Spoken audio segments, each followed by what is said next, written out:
رب العالمین والعاقبۃ للمتقین والصلاۃ والسلام علی رسول الکریم اما بعد فاعوذ باللہ من الشیطان الرجیم بسم اللہ الرحمن الرحیم پڑھیے الصلاۃ والسلام علیک یا سیدی یا رسول اللہ الصلاۃ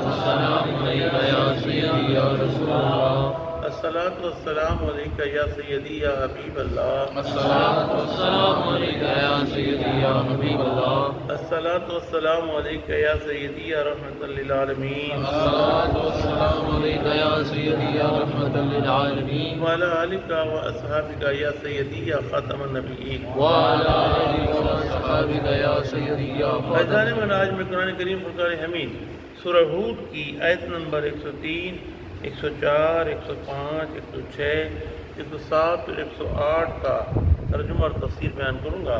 اللہ سے تو ہر تعالیٰ مناجی کو صحیح بیان کرنے کی حق بیان کرنے کی توفیق عطا فرمائے، مجھے اور آپ کو سن کر قائم و دائم رہنے کی توفیق عطا فرمائے۔ اللہ تعالیٰ قرآن کریم میں ارشاد فرماتا ہے ان فی ذالک لآیات لمن خاف عذاب الآخرہ، بے شک ان میں نشانی ہے، آیا نشانی ہے اس کے لیے خافا جو ڈرتا ہے عذاب الآخرہ، آخر کے عذاب سے۔ ذالک یوم، یہ وہ دن ہے مجمع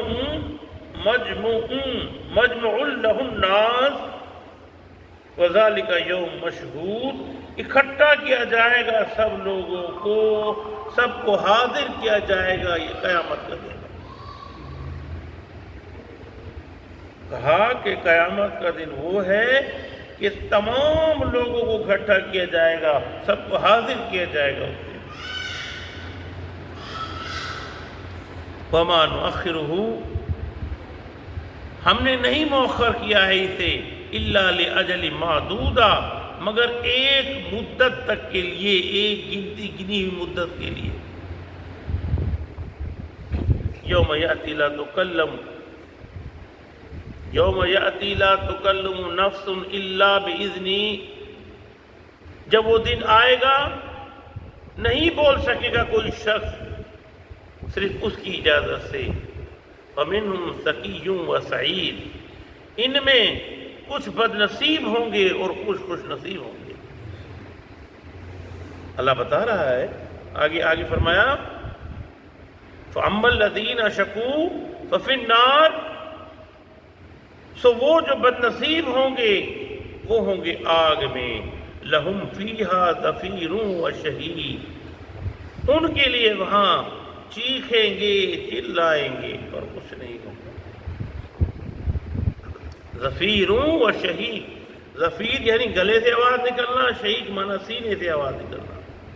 خالدین فیہا، ہمیشہ اس میں رہیں گے، ما دامت السماوات والارض، جب تک قائم ہے آسمان اور زمین، الا ما شاء ربک، مگر جتنا چاہے گا اس کا رب۔ ان ربک لفعال لما یرید، بے شک آپ کو مرتبہ کمال تک پہنچانے والا ہے جو چاہتا ہے۔ آگے فرمایا وَأَمَّا الَّذِينَ سُعِدُوا، اور وہ جو خوش نصیب ہیں، وَفِي الْجَنَّةِ، وہ جنت میں ہوں گے، خالدین فیہا، وہ ہمیشہ اس میں رہیں گے، ما دامت السماوات والارض، جب تک قائم آسمان اور زمین ہے، الا ما شاء ربک، مگر جتنا چاہے گا آپ کا رب۔ عطا غیر مجدود، یہ عطا ہے جو ختم نہیں ہوگی۔ اس آیت میں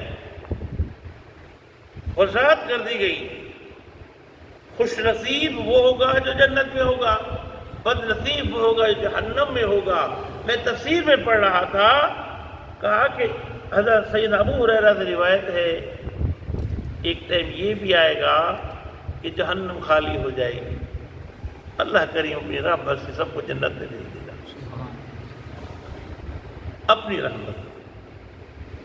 اپنی رحمت سے وہ جنت میں بھیج دے گا۔ رب کریم نے قرآن کریم میں بار بار ہمارے لیے نصیحت اور وصیت بیان فرمائی ہے۔